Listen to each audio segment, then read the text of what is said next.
À 4 heures du matin, 57 camions avancent vers la frontière togolaise, sans phare, sur une route vide.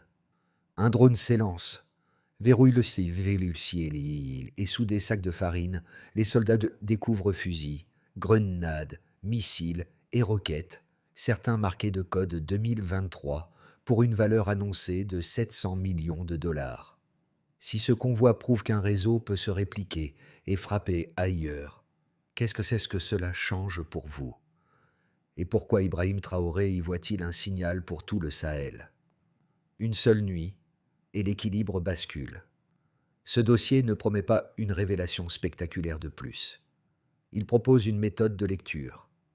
Comprendre comment une attaque peut progresser sans bruit, en se dissimulant dans des flux ordinaires, éclaire des vulnérabilités que partagent de nombreux États. En une formule simple, le bénéfice est, et c'est clair, révéler la mécanique cachée qui rend l'ingérence possible. L'enjeu dépasse une saisie. Si un réseau sait converger, synchroniser et masquer des itinéraires, il peut se déplacer, se répliquer, puis frapper ailleurs. Le risque n'est pas abstrait. Il concerne la sécurité, la confiance institutionnelle et l'équilibre régional. Ce récit s'engage donc à suivre les preuves, pas les rumeurs, à comparer l'avant et l'après, à relier routes, armes et flux financiers, et à mesurer les conséquences concrètes pour l'État, les voisins et les civils. L'objectif n'est pas de convaincre, mais d'équiper le lecteur d'une grille d'analyse applicable au-delà de ce cas précis. Une seule promesse guide la suite: comprendre la méthode pour anticiper la prochaine tentative. En moins de 2 heures, les enquêteurs établissent un fait décisif, à savoir que les 57 camions n'étaient pas partis du même point. Ils ont convergé selon un schéma précis, conçu pour passer sous les radars, une synchronisation jamais observée dans les saisies antérieures, habituellement limitée à quelques véhicules. Ce chiffre change tout. Il indique une orchestration préalable, une capacité à coordonner des trajectoires, des horaires et des rôles sans que les acteurs de terrain ne se connaissent. À partir de là, l'enquête cesse d'être un simple dossier de contrebande. Le contraste avec les interceptions passées est net. D'ordinaire, les routes frontalières livrent des tentatives opportunistes, des erreurs humaines, des flux imparfaits. Ici, chaque trajet est codé, chaque point de ralliement anticipé. Les caisses ouvertes confirment la lecture. Fusils, grenades, missiles et roquettes issus de stocks libyens, yéménites et européens, parfois marqués de code de 2023. Cette diversité exclut un réseau artisanal et pointe une chaîne d'approvisionnement répartie sur plusieurs continents. Les auditions renforcent l'hypothèse. Les chauffeurs reçoivent des instructions fragmentées, partent séparément, puis se regroupent à quelques minutes de la frontière. L'un d'eux évoque un créneau précis, entre 3h45 et 4h20, garanti comme totalement libre. La maîtrise n'est pas seulement spatiale, elle est temporelle. Quelqu'un connaît l'itinéraire et le rythme des contrôles. À ce stade, Ibrahim Traoré exige une vérification systématique, en particulier sur numéro de série, transfert d'argent, communication, identité. L'objectif n'est plus de prouver l'existence d'un trafic, mais d'identifier une méthode. Routes, armes et flux financiers commencent à former un puzzle cohérent, dépassant le Burkina Faso. Comprendre ce convoi revient à comprendre comment une attaque invisible peut tester un État sans déclencher d'alerte immédiate. C'est cette bascule analytique qui ouvre la suite. La première figure à cristalliser l'enquête n'est pas un ministre ni un analyste. C'est le capitaine Moussa Kaboré, chef des gardes-frontières de la région des Canaries. Habitué aux routes silencieuses où l'anomalie annonce souvent un basculement, il remarque une colonne avançant sans phare, trop régulière pour être fortuite. Il n'alerte pas par radio ouverte. Il rassemble 15 soldats, 2 blindés légers et un drone prêté par l'armée, puis verrouille le passage avant que le convoi ne se disperse. Le premier cas est bref. Un camion immobilisé, puis un deuxième. Les caisses scellées sont identiques à celles observées sur des théâtres de guerre lointains. Pour Caboret, la conclusion est immédiate. Ce n'est plus de la contrebande, c'est un test. Cette intuition s'appuie sur des détails concrets. Un conducteur parle de pièces agricoles. Un itinéraire codé retrouvé dans sa poche indique 3 points de convergence parfaitement synchronisés. Le terrain confirme l'analyse. L'effet domino s'enclenche. Chaque interception ajoute une pièce à une mécanique jusque-là invisible. Chaque entretien révèle la fragmentation méthodique des instructions. Chaque caisse ouverte renforce l'idée d'un plan pensé à distance. L'unité comprend qu'elle doit agir vite avant que les chauffeurs ne se fondent dans les pistes secondaires et que les indices ne se dissipent. Ce moment marque un glissement décisif. Une vigilance individuelle devient une barrière stratégique. L'enjeu passe du tactique au politique. Ce qui compte n'est plus seulement ce que contiennent que les camions, mais ce que leur organisation révèle. Informé en continu, Ibrahim Traoré saisit que l'impact dépasse la frontière. La question centrale se précise alors en peu de mots. Si cette méthode a fonctionné une fois, combien d'autres tentatives restent invisibles? Le déclenchement est si rapide. Au moment où le premier camion est immobilisé, les soldats se comprennent que la saisie visible n'est qu'un fragment. Les itinéraires codés retrouvés, les horaires précis.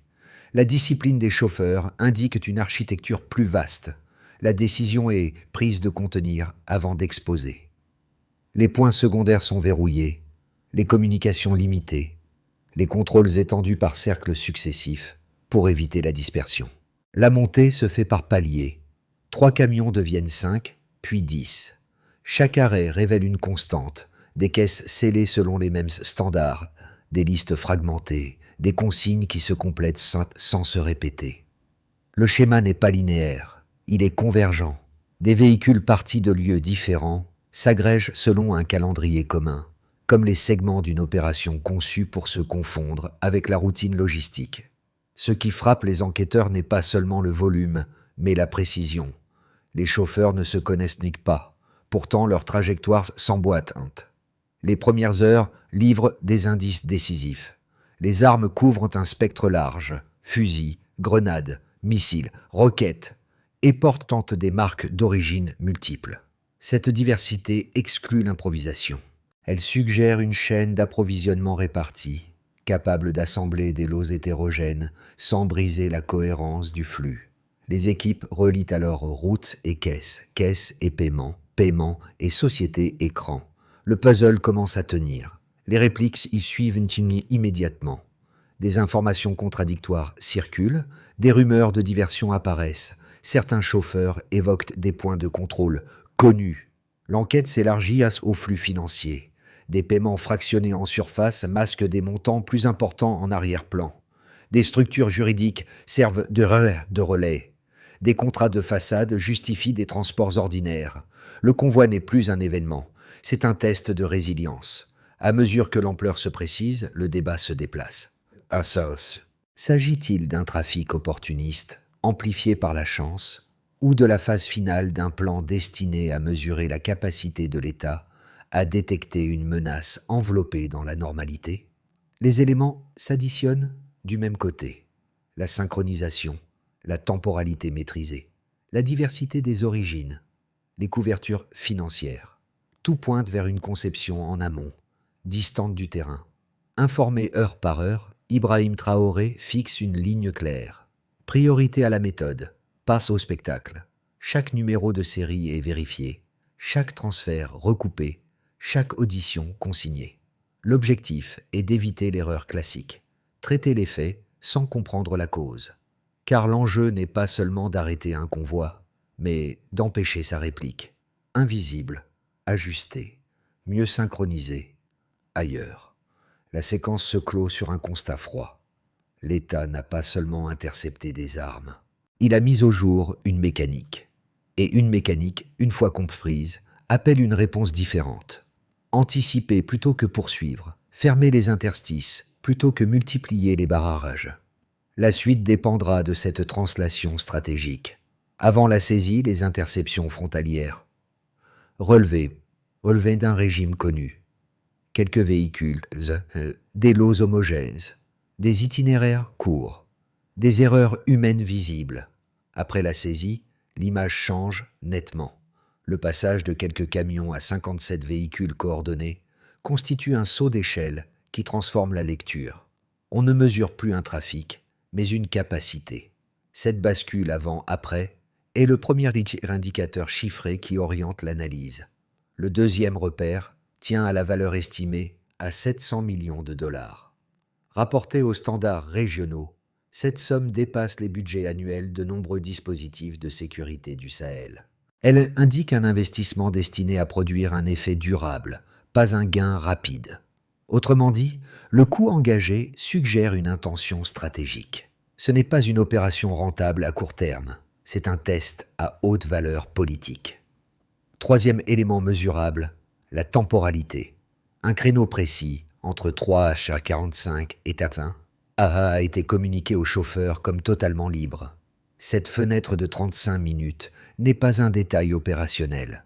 Elle prouve une connaissance fine des rythmes de contrôle et une capacité à synchroniser des acteurs dispersés.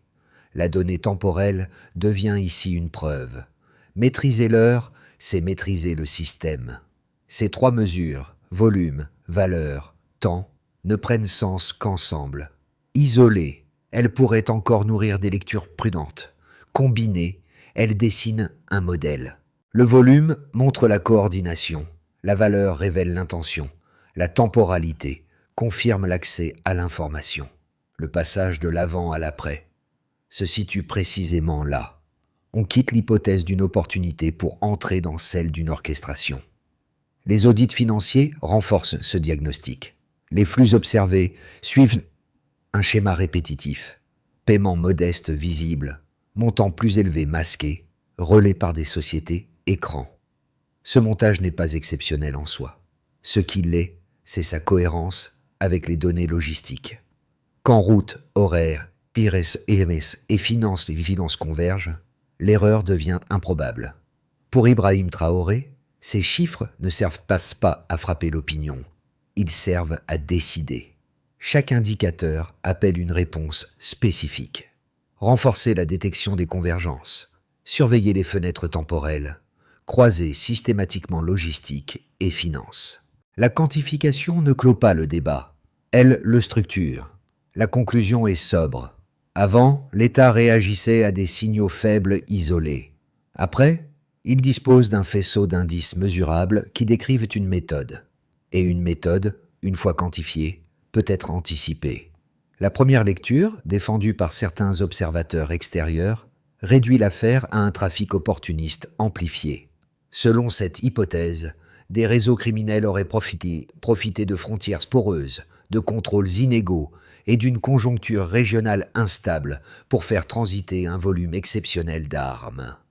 La synchronisation serait exagérée, la valeur surestimée, et la narration politique aurait gonflé un événement réel mais banal afin de légitimer un durcissement sécuritaire. Dans ce cadre, le risque principal serait la surinterprétation, avec des conséquences internes plus lourdes que la menace initiale.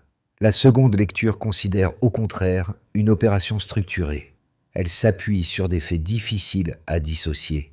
Convergence de 57 camions partis de points distincts, diversité d'origine des armes, marquage récent, créneaux horaires garantis, et cohérence entre logistique et flux financiers. Pris séparément, chaque élément pourrait encore relever du hasard. Pris ensemble, ils décrivent une capacité à planifier, à masquer et à tester un système même étatique. Cette lecture n'affirme pas une finalité unique, mais établit une méthode reproductible. La réponse ne consiste pas à trancher par principe, mais à peser les coûts d'erreur. Si la première lecture est retenue à tort, l'État sous-estime une capacité hostile et s'expose à une réplique plus discrète. Si la seconde était retenue à tort, l'État surréagit et rigidifie inutilement ses dispositifs. Le choix rationnel dépend donc du niveau de preuve. Ici, la combinaison volume-valeur-temps, confirmée par les audits financiers, réduit l'incertitude. Elle n'élimine pas le doute, mais elle le rend gérable. C'est dans cet espace que se situe la décision. Traiter l'événement comme un simple trafic reviendrait à ignorer la cohérence observée. Le traiter comme une opération structurée permet d'adapter les réponses sans présumer de l'auteur final. Ibrahim Traoré adopte cette posture prudente. Qualifier la méthode avant de qualifier l'intention. Cette distinction est centrale. Elle autorise des mesures ciblées sur les convergences, les fenêtres temporelles, les relais financiers, sans basculer dans la généralisation. La synthèse est claire.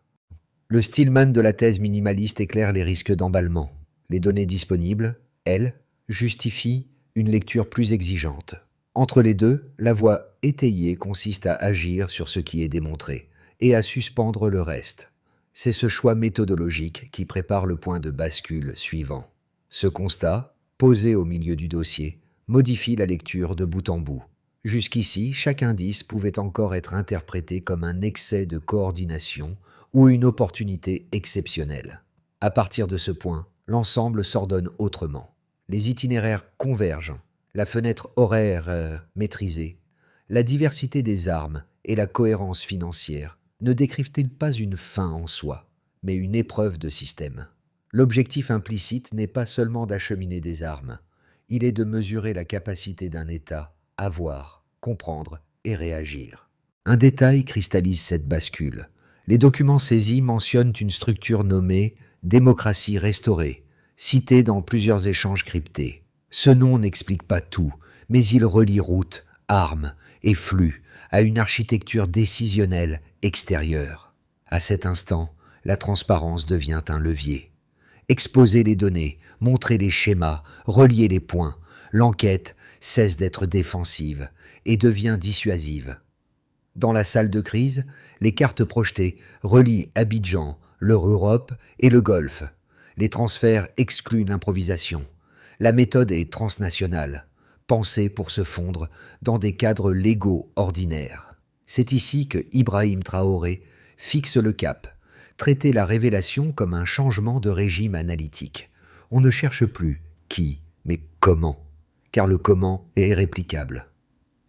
Ce milieu de parcours ferme une dette de curiosité ouverte plus tôt. Si le convoi n'est qu'un test, alors la question suivante devient inévitable. Quelles conséquences concrètes cette lecture impose-t-elle, ici et maintenant? Non, pour l'État, la région et les civils. Pour l'État, la première conséquence est institutionnelle. La lecture test de système impose un déplacement des priorités, moins de contrôle aléatoire, plus de détection des convergences. Les procédures évoluent vers le croisement systématique des routes, des horaires et des flux financiers. La saisie n'est plus une fin, elle devient un signal d'apprentissage. Les dispositifs se sont réorganisés pour capter les fenêtres temporelles, surveiller les agrégations anormales et documenter les relais juridiques. Informé en continu, Ibrahim Traoré valide cette orientation pragmatique. Renforcer la méthode avant d'élargir le périmètre. Le gain est immédiat en capacité d'anticipation, au prix d'une exposition accrue aux pressions politiques. Pour la région, l'effet est d'entraînement. Les pays voisins observent un précédent. Une interception n'a de valeur que si elle révèle un schéma partageable. Des échanges d'informations s'intensifient, des protocoles communs émergent autour des itinéraires convergents et des créneaux critiques. La coopération n'est pas idéologique, elle est fonctionnelle. Le Sahel comprend que la menace n'est pas localisée, mais modulaire. Le risque, en contrepartie, est la dispersion des responsabilités. Sans gouvernance claire, le partage peut ralentir l'action. L'équilibre se joue entre vitesse et coordination. Pour les civils, l'impact est paradoxal. À court terme, le renforcement des contrôles modifie les flux ordinaires, délais, vérifications, rumeurs. À moyen terme, la transparence réduit l'anxiété. Exposer les preuves, expliquer la méthode. La méthode, nommer les limites, apaise plus qu'un discours martial. Les communautés frontalières gagnent en lisibilité. Elles savent ce qui est surveillé et pourquoi. Cette clarté diminue l'espace des fausses alertes et des récits instrumentalisés. Le coût est réel, mais mesuré. Des ajustements du quotidien contre une baisse du risque diffus. Pour les partenaires extérieurs, enfin, la conséquence est stratégique. Les acteurs économiques réévaluent leur chaîne logistique, conscients que la normalité peut être exploitée.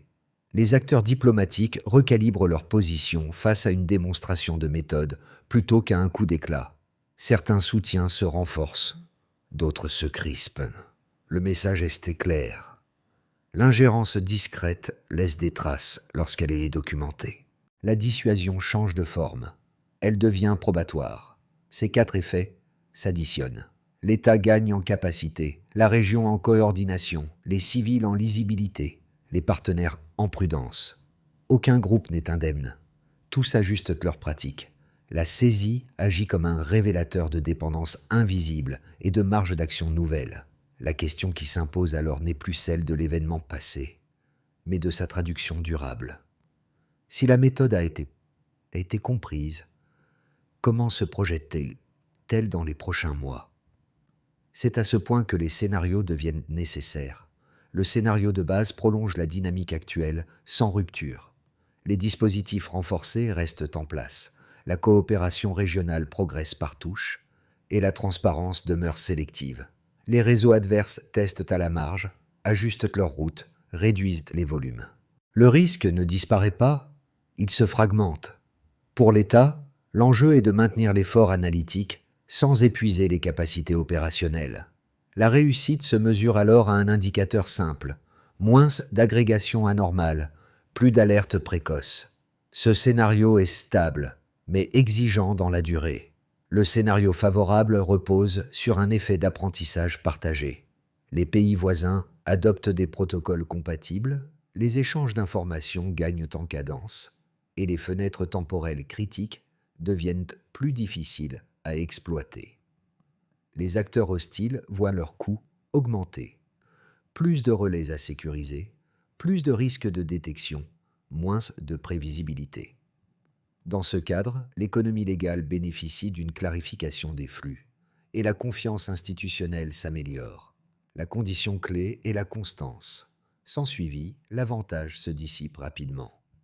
Le scénario critique imagine une contre-adaptation rapide. Les réseaux déplacent l'effort vers des itinéraires secondaires, fragmentent davantage les volumes ou investissent des couvertures juridiques plus crédibles. La pression informationnelle augmente.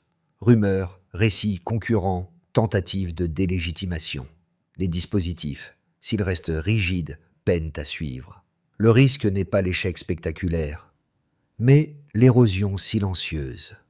Dans ce cas, l'État doit arbitrer entre ouverture et secret, vitesse et vérification, au prix d'une tension politique accrue. Un principe de lecture traverse les 3 trajectoires. Si la méthode est comprise, la réponse doit rester mobile. Les scénarios ne sont pas des prédictions, ce sont des tests mentaux pour éviter l'inertie. La bonne décision n'est pas celle qui promet l'absence de risque, mais celle qui réduit la symétrie d'information. Anticiper les convergences, surveiller les fenêtres, croiser logistique et finance. Ces gestes simples déterminent l'écart entre adaptation et surprise. La projection à 6-12 mois rappelle une évidence opérationnelle. Les systèmes adverses apprennent. Les États aussi. La différence se joue dans la vitesse de mise à jour et la discipline analytique. C'est ce passage du temps, plus que l'événement initial, qui décidera de la trajectoire. À ce stade, l'analyse quitte les cartes et les tableaux pour revenir au quotidien. Pour les habitants des zones frontalières, les effets se sont d'abord pratiques. Les contrôles plus ciblés modifient les rythmes. Passage plus lent, vérification mieux expliquée, présence accrue à certaines heures. Cette précision réduit l'arbitraire. Les habitants comprennent ce qui est surveillé et pourquoi. La lisibilité, même contraignante, vaut mieux que l'incertitude diffuse qui alimentent rumeurs et peurs. Pour les jeunes, l'affaire Bafia devient un repère pédagogique. Elle montre que la sécurité ne se résume pas à des barrages visibles, mais à la capacité de relier des indices faibles. Dans les écoles et les échanges informels, on parle d'itinéraire, de synchronisation, de vérification des sources. La vigilance se transforme en compétence civique. Questionner, comparer, ne pas relayer sans preuve. Ce déplacement est discret, mais structurant à long terme. Pour les travailleurs, commerçants et transporteurs, l'impact est ambivalent. Les flux ordinaires s'adaptent, parfois au prix de délai. En retour, la clarification des règles limite les interruptions imprévues. Savoir quel schéma déclenche dans des contrôles permet d'anticiper et de se conformer. La normalité reprend de la valeur lorsqu'elle est définie et partagée. Pour les familles, enfin, l'épisode agit comme un récit transmis. Non pas récit héroïque, mais une leçon simple. Un pays réduit les risques lorsqu'il accepte de regarder les faits et d'en expliquer la logique. Cette pédagogie publique, lorsqu'elle est tenue, apaise plus qu'un discours martial. Elle place chacun à un endroit précis, ni spectateur passif, ni auxiliaire improvisé. Ce changement de focale rappelle une chose essentielle. La souveraineté n'est pas seulement une affaire d'institution. Elle se joue dans la compréhension collective des méthodes qui menacent la normalité. En rendant ces méthodes visibles, l'État réduit l'espace de la manipulation. Reste alors une question concrète, au niveau de chacun. Quels gestes simples, vérifier, attendre, expliquer, permettent de transformer l'inquiétude en vigilance utile? La première étape consiste à institutionnaliser le croisement des signaux. Routes, horaires et flux financiers doivent être analysés ensemble, selon des protocoles écrits et auditables. Qui fait quoi, quand et avec quels indicateurs? Agrégation anormale détectée, fenêtre critique identifiée, délai de réaction mesuré. L'objectif est simple, transformer l'intuition en procédure et réduire la dépendance aux individus. La deuxième étape vise la coopération régionale ciblée. Partager des schémas, pas des slogans, des formats courts, des alertes compatibles, des retours d'expérience rapides. La mesure du succès n'est pas le nombre de réunions, mais la baisse des angles morts transfrontaliers. Ici, la cadence compte plus que l'exhaustivité. La troisième étape, ECOP, porte sur la traçabilité financière. Audit synchronisé, liste de relais juridiques et seuil d'alerte commun. Chaque paiement fractionné doit pouvoir être relié à un flux logistique. Le critère d'évaluation est clair. Réduire le temps entre l'anomalie financière et l'alerte opérationnelle. La quatrième étape engage la pédagogie publique. Exposer la méthode sans livrer les failles. Expliquer ce qui est surveillé, ce qui ne l'est pas et pourquoi. Le succès se mesure à la diminution des rumeurs et à l'augmentation des signalements utiles, vérifiés. Enfin, une boucle d'amélioration ferme le dispositif. Tous les 3 mois, comparer prévisions et observations, ajuster les seuils, documenter les erreurs. Informé en continu, Ibrahim Traoré valide cette approche itérative. Décider à partir des preuves, corriger à partir des écarts. Cette feuille de route ne promet pas l'absence de risque. Elle promet une chose plus rare, une capacité à apprendre plus vite que l'adversaire. C'est cette vitesse d'apprentissage qui transforme une saisie en avantage durable. Le récit revient là où il a pris cher, sur le terrain. Lorsque le métal des armes saisit et s'est fondu en public, l'image n'est pas décorative. Elle relie la méthode à la mémoire. Moussa Kaboré se tient immobile, tenant une cloche forgée à partir d'un fragment d'arme. Le geste est sobre. Il dit qu'une vigilance peut devenir une pratique durable, pas un réflexe éphémère. Autour, les visages reflètent moins l'euphorie que la reconnaissance d'un travail bien fait. Cette scène opère un rappel essentiel.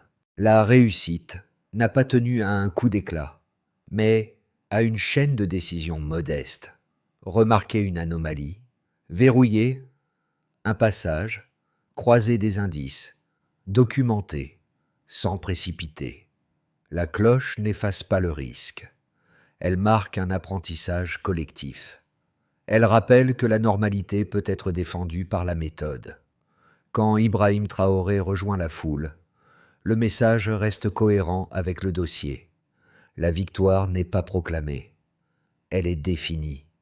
Transformer une nuit de menaces en une discipline partagée. Maintenir la transparence sans naïveté.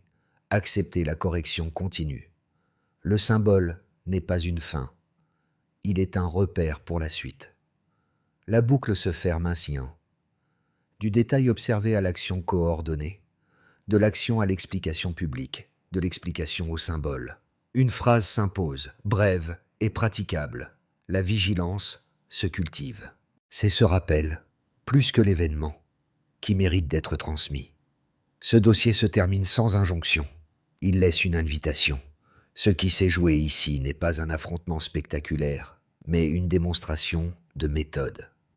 Regardez les détails ordinaires, reliez ce qui semble dispersé, acceptez la vérification avant le récit.